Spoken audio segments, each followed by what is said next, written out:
ചേട്ടാ വയ്യ ചേട്ടാ. നല്ലോണമായിരുന്നു. അവസാനത്തെ ആക്ട് എനിക്ക് അത്ര പിടിച്ചില്ല.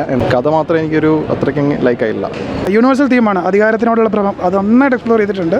എല്ലാവരും പറയുന്ന കാര്യമാണ്, ഒരു എക്സ്പെക്ടേഷൻ ഇല്ലാതെ വരിക. നല്ല റിവ്യൂ ആണ്. ഫസ്റ്റ് ഹാഫിനേക്കാൾ സെക്കൻഡ് ഹാഫ് തിയേറ്റർ മസ്റ്റ് എക്സ്പീരിയൻസാ. തിയേറ്റർ തന്നെ കാണേണ്ട പാടാ. OTT-ലാണെങ്കിൽ കൂടെയും നമുക്ക് എക്സ്പീരിയൻസ് ചെയ്യാൻ കഴിയും. തിയേറ്റർ ആണെങ്കിൽ വേറെ തരത്തിലുള്ള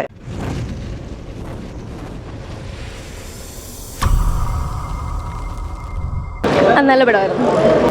ചേട്ടാ വയ്യ ചേട്ടാ. ക്ലാസ് പടം വേറൊന്നും. കൊള്ളാം. നല്ല ഫിലിം നല്ല നമുക്ക് നന്നായിട്ട് അഭിനയം നന്നായിട്ട് കൊള്ളാം. നല്ല സിനിമയായിരുന്നു. നല്ലൊരു എടുത്ത് വെച്ചിട്ടുണ്ട്. നല്ല സിനിമ, അടിപൊളി സിനിമ. പുതിയൊരു സിനിമ ആണെന്ന് പറയുന്നത്. ബ്ലാക്ക് ആൻഡ് വൈറ്റ് സിനിമ ആണെങ്കിലും നല്ലൊരു മേക്കിംഗ് അടിപൊളിയാണ്. നല്ല സിനിമ. മമ്മൂട്ടിയും അർജുൻ അശോകനും അടിപൊളിയായിട്ട് സൂപ്പർ. കൊള്ളായിരുന്നു. നല്ല സിനിമയാണ്. നല്ല പടം, കൊള്ളാം. കിടിലമാണ്. ഇഷ്ടപ്പെട്ടു. മമ്മൂട്ടിയുടെ അഭിനയം കൊള്ളാം. നല്ല അഭിനയിച്ചിട്ടുണ്ട് എല്ലാവരും. ആ ഹൊററിങ്ങും ആ എഫക്റ്റും ഒക്കെ നല്ല അടിപൊളിയായിട്ടുണ്ടായിരുന്നു. എടുത്തു പറയാനായിട്ട് എയർസ്പെക്സിലായതുകൊണ്ട് തന്നെ നല്ലൊരു വിഷ്വൽ എക്സ്പീരിയൻസ്, ഓഡിറ്ററി എക്സ്പീരിയൻസ് ഒക്കെ നല്ലതായിരുന്നു. നല്ല പടം. വളരെ നല്ല പടം. ഞാൻ നേരത്തെ അവിടെ പറഞ്ഞിട്ടുണ്ടായിരുന്നു, തീം നന്നായിട്ട് എക്സ്പ്ലോർ ചെയ്തിട്ടുണ്ട്. യൂണിവേഴ്സൽ തീമാണ് അതികാരത്തിനോടുള്ള ഭ്രമം. അത് നന്നായിട്ട് എക്സ്പ്ലോർ ചെയ്തിട്ടുണ്ട്. പിന്നെ ഞാൻ നേരത്തെ എല്ലാവരും പറയുന്ന കാര്യമാണ്, ഒരു എക്സ്പെക്ടേഷൻ ഇല്ലാതെ വരിക. ഓവറായിട്ട് എക്സ്പെക്ട് ചെയ്യാൻ പറ്റില്ല, പക്ഷെ നന്നായിട്ട് ചെയ്തിട്ടുണ്ട്. Beautiful cinema. നല്ല പടം. വിഷ്വലൊക്കെ പൊളിയാണ്.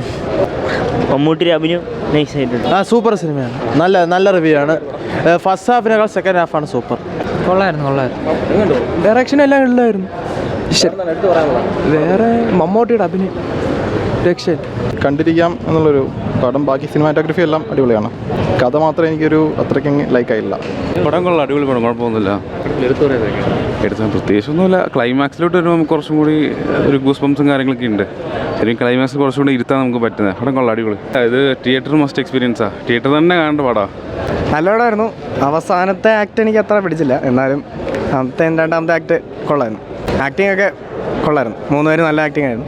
കൊള്ളാം. പടം നല്ല സൂപ്പറായിരുന്നു. നല്ല പടം. നല്ല സിനിമയാണ്. എല്ലാം നന്നായിട്ടാണ് അത് പോയി അനുഭവിച്ചറിയാൻ. OTT-ലാണെങ്കിൽ കൂടെയും നമുക്ക് എക്സ്പീരിയൻസ് ചെയ്യാൻ കഴിയും. തിയേറ്റർ ആണെങ്കിൽ വേറെ തരത്തിലുള്ള എക്സ്പീരിയൻസ് തന്നെ. നല്ലായിരുന്നു. കൊള്ളായിരുന്നു. നല്ല സിനിമയായിരുന്നു. വളരെ സസ്പെൻസാണ്.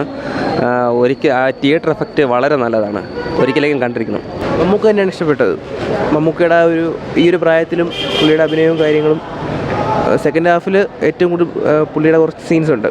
അത് കണ്ടു തന്നെ അറിയണം. ലൈഫ് ടൈം എക്സ്പീരിയൻസ് ആണ്. നഷ്ടപ്പെടാൻ പോകുന്ന വലിയ തിയേറ്റർ എക്സ്പീരിയൻസ് ആണ് നഷ്ടപ്പെടാൻ പോകുന്നത്. Super cinema.